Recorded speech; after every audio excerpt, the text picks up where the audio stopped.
자, 오늘 본문을 통해서 눈을 들어 보라라는 제목으로 말씀의 은혜를 같이 나누겠습니다. 여러분 혹시 매직 아이라는 거 아십니까?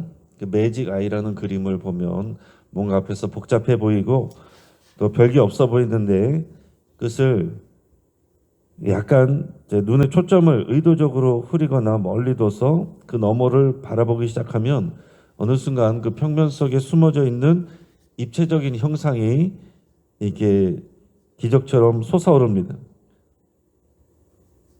똑같은 종이를 보고 있지만은 어디에다가 초점을 두고 있느냐에 따라서 전혀 다른 세계를 경험하게 되고 보게 된다라는 사실이에요. 여러분 오늘 본문에서 예수님은 제자들에게 눈을 들어보라 이렇게 말씀하시고 도전하고 계십니다. 자, 우리 시선이 땅에 머물러 있을 때 우리는 결핍을 느낍니다. 또 우리는 절망합니다. 또 우리는 편견을 갖고 보게 됩니다. 그러나 우리가 눈을 들어서 주님과 같은 곳을 바라보기 시작할 때, 눈을 들어서 또한 주님을 바라보기 시작할 때 거기에는 이미 시작된 하나님의 나라와 풍성한 추수의 현장이 기다리고 있습니다. 오늘 성경 본문이 그것을 말씀해 주고 있는 거예요. 여러분 우리가 오늘 똑같이 같은 자리에 앉아서 또 기도에 참여하고 있지만은 우리가 보는 눈이 다 같지가 않다라는 얘기예요. 오늘 말씀을 통해서 우리 굳어진 시선이 교정되고 또 주님의 시선이 머무는 곳으로 우리의 마음이 향하게 되기를 간절히 바라고 축복합니다. 오늘 사마리아 여인을 만난 예수님의 이야기 그 세 번째입니다. 여기에 등장하는 여인을 보시면 어떻습니까? 뜨거운 정오에 떼약볕 아래 물동이를 들고서 우물가로 나왔습니다. 그녀의 시선은 어디에 맞춰져 있어요? 그녀의 시선은 물동이를 채우는 것에 있습니다. 자기의 물동이에 고정되어 있어요. 이 물동이를 채우고 이 물동이에 물을 채워서 자기의 갈증을 채우는 것. 그 물동이는 그녀의 생존이고요. 동시에 채워도 가시지 않는 갈증의 상징입니다. 하지만 예수님과 대화를 나누면서 그녀의 시선이 이동하기 시작해요. 주님은 그녀의 부끄러운 과거를 들추신 분이 아닙니다. 그 영혼의 가람, 그 갈증을 근본적으로 해결해 주실 영원한 생수가 되십니다. 그거를 이 여인이 깨닫게 되는 거예요. 그러면서 그냥 단순히 나에게 물을 달라고 하는 이상한 유대인이 아니라 나에게 생수를 주시는, 나에게 물을 달라는 그이가 사실은 자기 자신에게 영원한 생수를 주시는 그 생수의 근원이다라는 것을 깨닫게 된다라는 얘기예요. 그러면서 점점 예수님을 보게 돼요.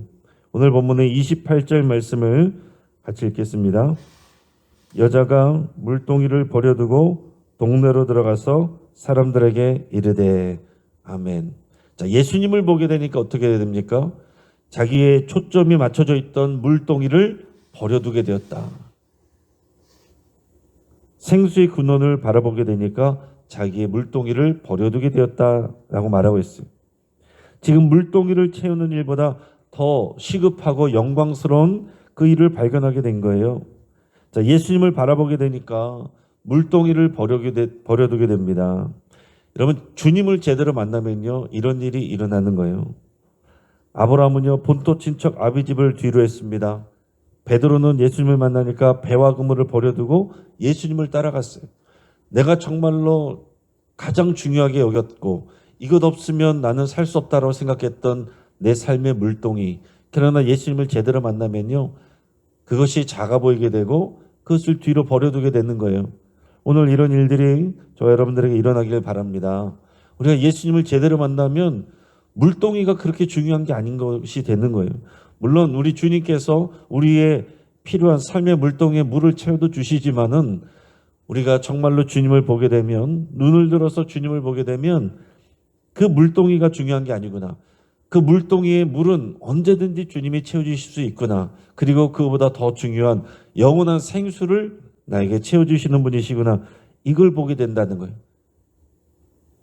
여기 계신 분들은 우리가 아침마다 새벽마다 나와서 우리가 말씀을 듣고 기도하는 분들이에요. 여러분들이 이 자리에 왔을 때에 우리들의 시선이 오늘 우리가 기도하는 채워주시기를 바라는 물동이에 머물러 있지 않고 그 물동이 물을 채워주시는 우리 주님께 시선이 초점이 맞춰지기를 축복합니다. 여러분 정말로 예수 그리스도를 바라보고 있습니까? 예수 그리스도를 여러분 정말로 바라보시길 바라요. 예수님이 채워주실 물동이가 아니라 그 물동이에 물을 채워주시고 생수를 채워주실 그 예수님을 바라봐야 된다는 얘기죠. 여러분 우리에게는 이 물동이들이 다 있습니다. 통장 잔고라는 물동이, 자녀의 성적이라는 물동이, 남들보다 앞서가야 된다는 이 성공의 물동이, 그것만을 뚫어지게 쳐다보면서 살 때가 있어요. 주님 앞에 나와서 말씀을 듣고 기도하면서도 내 물동이만 초점이 맞춰져 있으면 주님을 바라보지 못하고 내 물동이만 바라보다가 돌아갈 수도 있다는 얘기입니다. 그러면 어떻게 돼요? 그 물동에 물이 채워지면 마음이 좀 편안하고 물동에 물이 줄어들면 불안하고, 그거는 진짜 문제 해결이 아니에요. 물동에 물이 채워진 것, 그것은 하나님의 은혜지만은 하나님께서 우리에게 생수를 부어주시기 위해서 때로는 물동에 물이 비게도 하시고 물동이를 버려두게도 하신다는 사실입니다. 눈을 들어서 주님을 보시기 바랍니다. 주님을 발견한 인생은 더 이상 물동이와 그 우물물의 분량으로 일희일비하지 않는다는 사실이에요. 흔들리지 않는다는 사실입니다. 여러분 우리가 신앙생활하고 기도하고 또 예배하면서도 우리 마음이 자꾸 흔들린다면 그거는 물동이에 문제가 있는 게 아니에요. 물동이에 물이 채워져 있고 안 채워져 있고가 문제가 아니에요. 우리 시선이 문제인 것입니다. 우리 시선의 초점이 과연 어디에 맞춰져 있느냐, 이게 중요하다는 거예요. 여러분 따라하시기 바랍니다. 예수님이 우리의 생수이십니다. 예수님이 우리의 구원자이십니다. 예수님이 우리의 진정한 공급자이십니다. 예수님이 우리의 주인이십니다. 여러분 이 고백을 하고 여기에 초점을 맞추시고 그래서 주님을 발견하시고 바라보시길 바랍니다. 교회 나와서도 예수님을 보지 못하고 물동이만 보다가 가는 사람들 많아요. 교회 나와서 남의 물동이만 보고 가는 사람들 많아요. 예수님을 바라보셔야 됩니다. 또한 편견이 아니라 복음의 통로를 바라볼 수 있어야 돼요. 자, 이 여인이 예수님을 만나고 나서 동네로 뛰어들어갔습니다. 그리고 나서는 그토록 피해 다녔던 이 주민들을 찾아가요. 내가 메시아를 만났습니다. 그랬더니 그 사마리아 사람들, 주변 사람들의 반응이 어땠습니까? 그 동네 사람들의 시선이요. 그동안 이 여인의 남자 관계에 고정되어 있었어요. 이 여인을 바라볼 때 남자 관계가 문란한 그런 여자, 형편없는 여자, 그런 여자로 바라보고 있었습니다. 부도덕하고 상종하기 부끄러운 여자, 그 모습으로 그 편견으로 계속 바라보고 있었습니다. 근데 예수님을 만나고서 변화된 이 여인이 와서 보라 이렇게 말합니다. 그럴 때 마을 사람들의 시선이 바뀌기 시작했어요. 더 이상 그녀의 과거를 보지 않았고 뭘 봤습니까?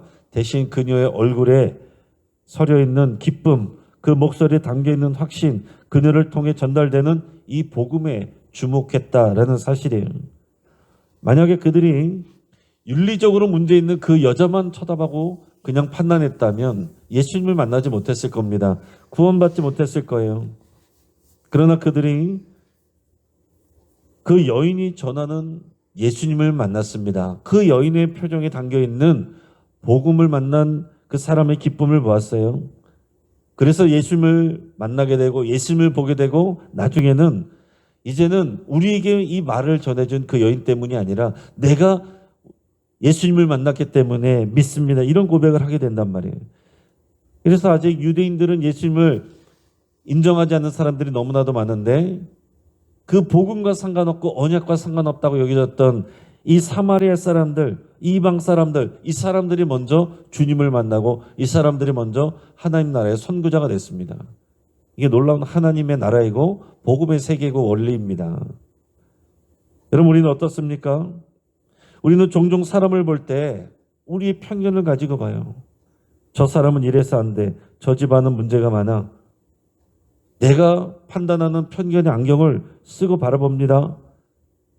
그러면 그 사람이 말한 것을 제대로 듣질 않아요. 하지만 하나님께서는요, 그 깨진 사람을 통해서도 일하십니다. 오늘 이 문제 많은 여인, 이 사마리아 여인, 사마리아 사람들도 상종하지 않고 수군거리던 그 여인, 그 여인의 입술을 통해서 하나님께서 복음을 전하게 하셨어요. 그 여인을 향한 편견만 갖고 있으면 그 복음을 받지 못했습니다. 예수님 만나지 못했어요. 그런데 그 여인을 통해서 들은 그 말을 듣고 이 사람들이 행동을 했습니다. 예수님을 만나봤어요.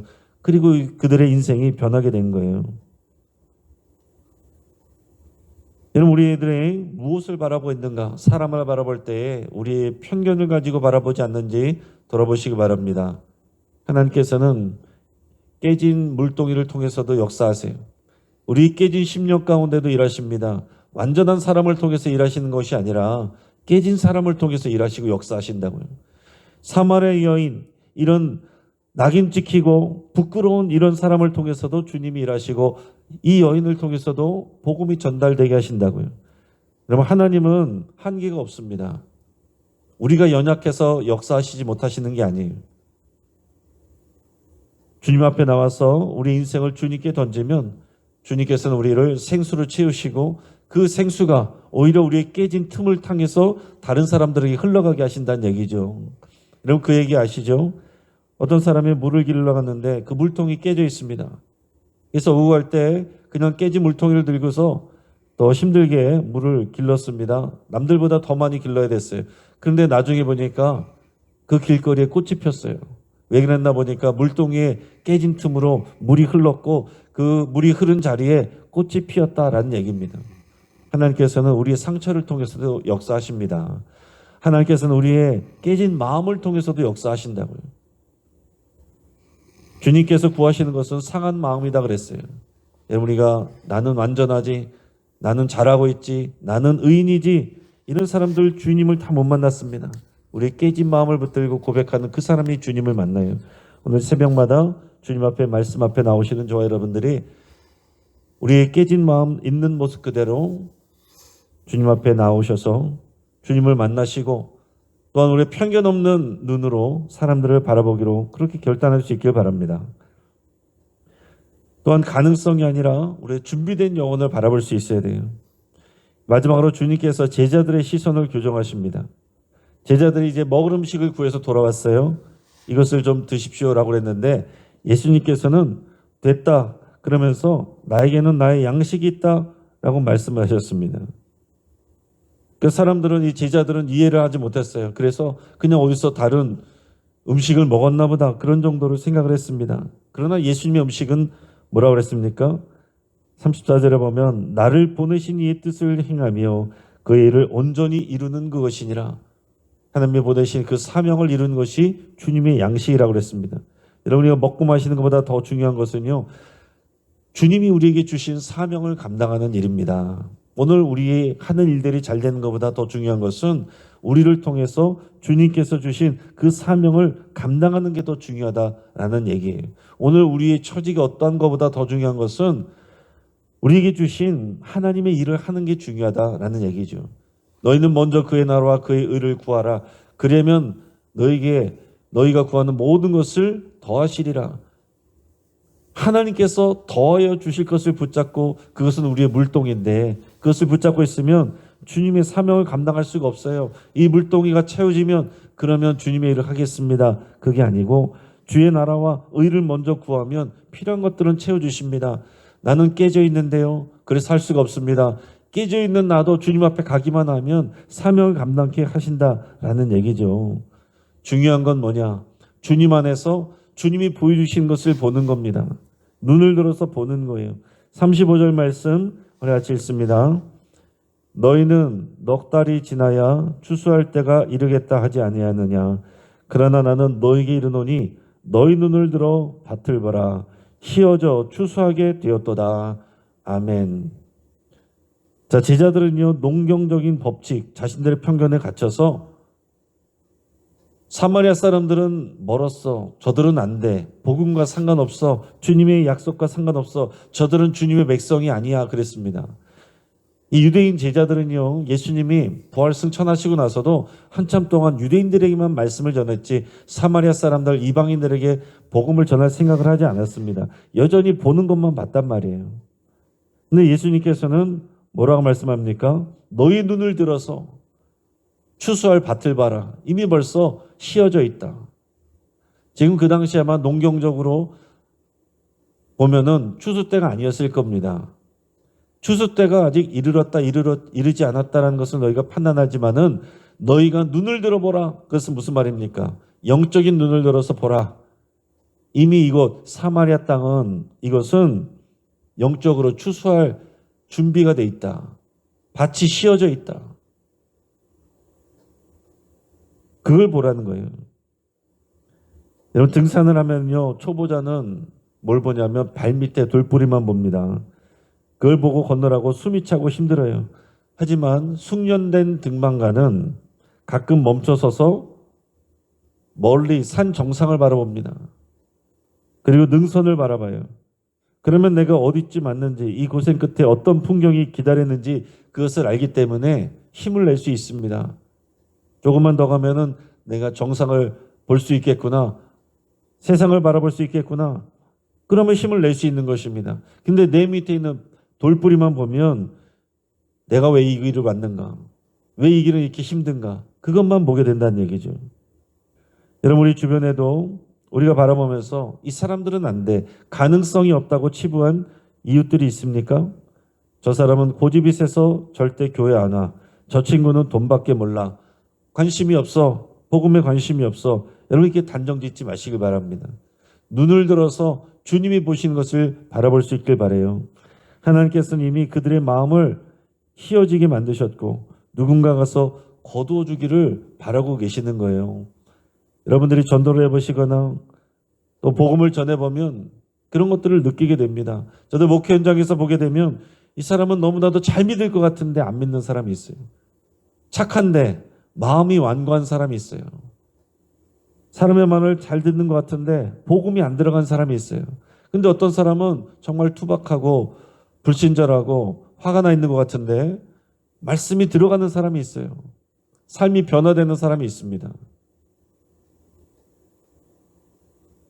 우리 시선을 들어서 주님이 보시는 것을 바라봐야 되고 사람들을 바라볼 때 특별히 또 이 교회 담장 넘어 있는 사람들을 바라볼 때 주님이 휘어져 있는 추수할 밭을 바라보셔야 된다는 얘기입니다. 그렇기 때문에 나는 세상과 담장을 쌓고 우리 자신이 보호를 받고 교회 안에서만 우리끼리 즐겁자 이거는 주님의 뜻이 아닙니다. 우리의 선교적 삶, 선교적 교회는 교회 담장 밖으로 나가서 이미 휘어져 있는 추수할 밭을 바라보는 거예요. 나는 깨져 있고 준비가 안 되는 것 같아도 나를 통해서 역사하시고 보내시는 주님의 음성을 듣고 그곳으로 나가는 것입니다. 자, 이제 말씀을 정리합니다. 1900년대 초에 전북 김제에 조덕삼이라는 부자가 있었고요. 그 집에 그 조덕삼이 부리는 여러 하인들 중에 마부였던 이자익이라는 청년이 있었습니다. 이자익은 조덕삼을 섬기는 종이고 마부였어요. 당시 양반과 상민의 구분이 엄격하던 시절이었고 사람들은 이 조덕삼의 재력과 이자익의 미천한 신분만을 봤습니다. 당연히 상종할 수 있는 그런 수준이 아니에요. 근데 두 사람이 복음을 한꺼번에 함께 받아들였습니다. 둘 다 예수님을 믿게 됐어요. 그래서 그들이 중심이 돼서 김제에 금산교회를 세웠습니다. 지금도 김제에 가면 금산교회가 있어요. 자, 놀라운 일은 교회가 잘 크고 부흥하다가 장로 투표를 하게 됐는데 장로 투표에서 주인이었던 조덕삼이 떨어지고 마부였던 이자익이 먼저 장로가 된 거예요. 이 마을 사람들은 이제 큰일 났다. 싸움 나겠다. 조덕삼 저분이 가만히 있지 않겠다. 이런 생각을 했습니다. 근데 이 조덕삼 이분이 눈을 들어서 하나님의 나라를 바라봅니다. 교회를 먼저 생각합니다. 그래서 교회 앞에서 이렇게 인사를 했어요. 이 결정은 하나님이 하신 것입니다. 우리 이자익 장로님은 저보다 영성이 깊으니 저는 집에서 주인일지는 몰라도 교회에서는 성실히 그를 받들겠습니다. 여러분 이게 믿음이죠. 그 후에 조덕삼 장로는 이자익 장로가 신학 공부를 할 수 있도록 모든 뒷바라지를 했어요. 그래서 나중에 이자익 장로는 목사가 됐습니다. 이 조덕삼 이분도 장로가 됐는데 공부를 시켜서 이자익은 목사가 돼서 담임 목사로 왔어요. 그리고 이 조덕삼 장로는 평생 자기의 하인이었던 마부였던 이자익 목사님을 담임 목사로 잘 섬겼다는 얘기입니다. 사람들은요, 주인과 종이라는 계급을 보았지만은 이 조덕삼 장로는 눈을 들어서 하나님의 귀한 종으로 봤습니다. 이 시선의 변화가 한국 교회에 목회자 이자익을 탕생시켰고 오늘날까지 아름다운 전통으로 남아 있습니다. 여러분, 이것이 한국 교회 초기에 있었던 정말 복음으로 바라봤던 아름다운 모습들입니다. 여러분들 시선을 땅에서 하늘로 옮기시길 바랍니다. 물동이에서 생수를 옮기시기를 바랍니다. 편견에서 사명을 옮기시길 바랍니다. 눈을 들어서 보라고 주님이 말씀하고 있어요. 주님은 지금도 우리에게 말씀하십니다. 두려워하지 말고 너희들의 시선을 나에게로 향하여라. 그리고 나의 시선으로 세상을 보아라. 그곳에 내가 예비한 추수의 기쁨이 있고 기회가 있다. 여러분, 이 음성에 반응해서 이번 한 주간 주님의 시선으로 승리하는 그리고 선교적 삶을 살아내는 저 여러분들의 삶이 되기를 주의 이름으로 축복합니다. 같이 한번 기도하겠습니다. 지금 말씀을 붙잡고 함께 기도할 때에 내가 시선 고정하고 있는 물동이는 무엇인지 생각하고 얽매이지 않고 뒤로 버려두고 예수님께 집중하기를 결단하며 기도할 수 있게 바랍니다. 또 사람을 판단하는 교만을 내려놓고 예수님의 시선으로 바라보기를 결단하기를 바랍니다. 또 육신의 추수밭만 바라보지 않고 눈을 들어서 영적인 추수밭을 보기를 기도하고 또 결단할 수 있기 바랍니다. 환우들을 위해서 함께 기도해 주시고 특별히 윤정희 원사님 지금 의식이 수술 후에 없는 상태인데 또 출혈량이 많고 또 몸도 약해진 상황이어서 또 쉽지는 않은 상황이라고 합니다. 여러분께서 간절히 기도해 주시고 하나님께서 살려주시기를 회복해 주시고 의식이 돌아오기를 함께 기도하시기를 바랍니다. 또 다른 환우들을 위해서도 여러분의 치유를 위해서도 기도하시고 오늘 저녁에 있을 수요 예배를 위해서 또 이 나라의 민족과 또 이 사회의 평안과 복음으로 통일되기를 간절히 원하면서 우리 주여 한번 부르시고 여러 가지 기도 제목 가지고 여러분들의 기도 제목으로 또 주님 앞에 같이 나가겠습니다. 같이 한번 기도하겠습니다. 주여